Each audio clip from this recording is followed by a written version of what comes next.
নিজেদের বাড়িতে যখন প্রত্যেকটা মৌসুমে প্রত্যেকটা ফল থাকে আর সেই ফলগুলো যখন টাটকা এবং ফ্রেশ হয় সেটা খাওয়ার মজাই কিন্তু অন্যরকম। আমাদের বাড়িতে আলহামদুলিল্লাহ এখন বর্তমানে সব ধরনের গাছেই ফলমূল ধরে থাকে। বেশ কিছুদিন আগেও বা ১ বছর আগেও কিন্তু আমাদের বাড়িতে তেমন গাছে কোনো ফল ছিল না। এখন প্রত্যেকটা গাছেই ফল আসছে। আসসালামু আলাইকুম রহমতুল্লাহি ওবারাকাতুহু। ফরিদপুর জেলার ভাঙ্গা থানার ছোট্ট একটি গ্রাম থেকে আমি নাজমিন আরা, আপনারা দেখছেন নাজমিন আরা ব্লগ। নাজমিন আরা ব্লগের পক্ষ থেকে আপনাদের সবাইকে জানাই স্বাগতম। কাছে এবং দূরে, দেশ এবং দেশের বাহিরে যারা আমার ভিডিওটা দেখছেন, আশা করছি আল্লাহর আশিস রহমতে আপনারা সকলেই ভালো আছেন। আমিও আলহামদুলিল্লাহ আপনাদের সকলের দোয়ায় বেশ ভালো আছি। আমাদের বাড়িতে এখন আমার বেশ আনন্দ লাগে। প্রত্যেকটা মৌসুমেই কিন্তু ফল থাকে। আম, কাঁঠাল, পেয়ারা, লেবু, জাম্বুরা, নারিকেল সব ধরনের ফলই কিন্তু আছে সবের থেকে শুরু করে। আমার না ভাবতেই ভালো লাগে যে আমাদের বাড়িতে প্রত্যেকটা ফল আছে। এই যে এখন জাম্বুরাগুলো আমি কিন্তু পেরে নিয়েছি। একদম টাটকা ফল এবং হাতে ধরে এই যে ফলগুলা পেরে নিয়েছি। অনেক ফলই ছিল, যতটা আমরা খাবো ওইটা পেরে নিয়েছি।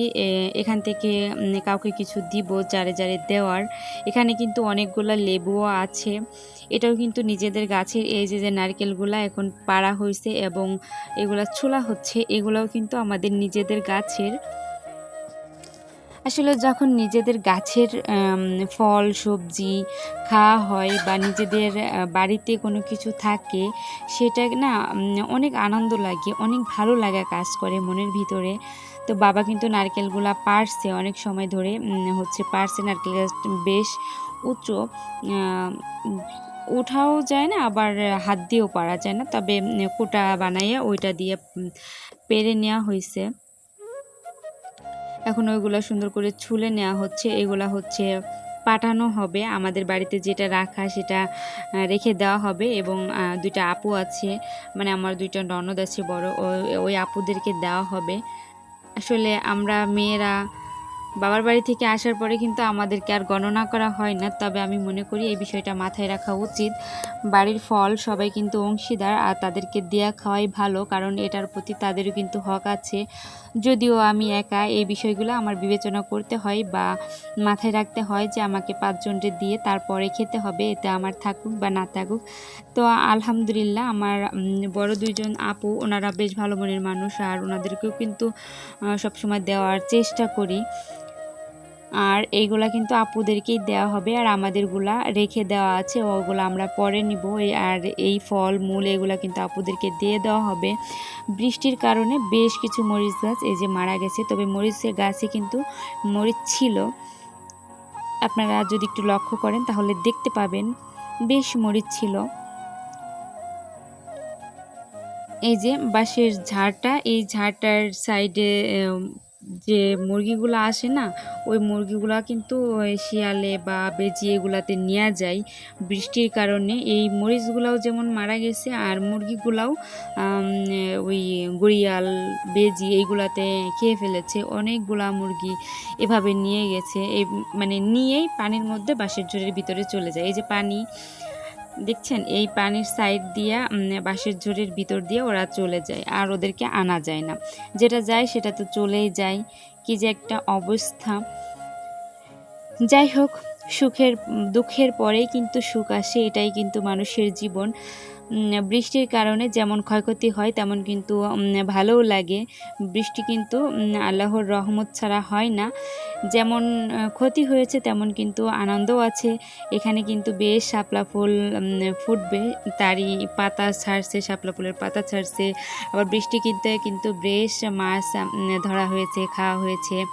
এই সাইডে এই যে চালতা গাছটা, এখনও এটাতে ফল ফুল কিছুই দেয়নি। আসলে সব গাছই নতুন। পেয়ারা থেকে শুরু করে আম গাছ, বড়ই গাছ, লেবু গাছ, তারপরে জাম্বুরা, আপনার আমড়া, তেঁতুল, সব গাছই নতুন। এই কারণে মানে নতুন করেই ধরতেছে। বা সর্বপ্রথম। কোনো গাছ আছে ফার্স্ট ধরছে, কোনো গাছ আছে 2-1 বার ধরছে। এই সাইডে একটা কলা গাছে কলার মোচা আছে, ভাবতেছি কলার মোচাটা নিয়ে রান্না করব। গ্রামে থাকার সুবিধা কি, এই যে কলার মোচা, কচুর শাক, এইটা ওইটা দিয়ে না বেশ ভালো আলহামদুলিল্লাহ চলে যায়। একটা গাছ লাগালে দেখা যাচ্ছে যে ওইখান থেকে 2 থেকে 3 দিন সবজি ভালোই খাওয়া যায়।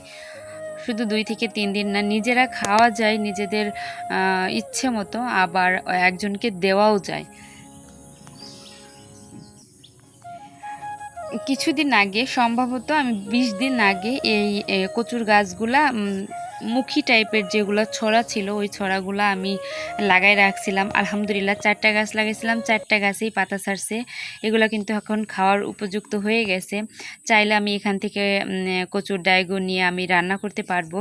অন্য সাইডে মা হচ্ছে পান লাগানো হয়েছে, তো গাছ লাগানো হয়েছে, বেশ ভালোই হয়েছে। নতুন গাছ লাগাইছে পরে, দেখা যাক এর গ্রোথটা কেমন হয়। পরবর্তীতে আমি আবারও আপনাদের সঙ্গে শেয়ার করব। আমার কাছে বেশ ভালোই লাগে দেখতে, যদিও আমি খাই না। আর এই যে এইদিকে এই মাছরাঙা পাখিগুলো কি সুন্দর করে যে মাছ উঠায় পুকুর থেকে ডালে বসে খায়, সেটা দেখতেও না বেশ ভালো লাগে। এই যে পোলাও পাতাটা না, এটা কিন্তু ভর্তা করে খাওয়া যায়। আপনারা কে কে ভর্তা করে খান? শুধু খিচুড়িতে দেওয়াই না, এটা কিন্তু ভর্তা করলেও না বেশ মজা লাগে। ছিটা রুটি, চাপটি এগুলা দিয়ে ভর্তা করে খাওয়ার অন্যরকম একটা মজা আছে। আপনারা চাইলে এটা ভর্তা করে খেয়ে দেখতে পারেন কেমন লাগে। আচ্ছা, আপনারা সবাই ভালো থাকবেন, সুস্থ থাকবেন। এখন আমি বিদায় নিচ্ছি। আল্লাহ হাফেজ।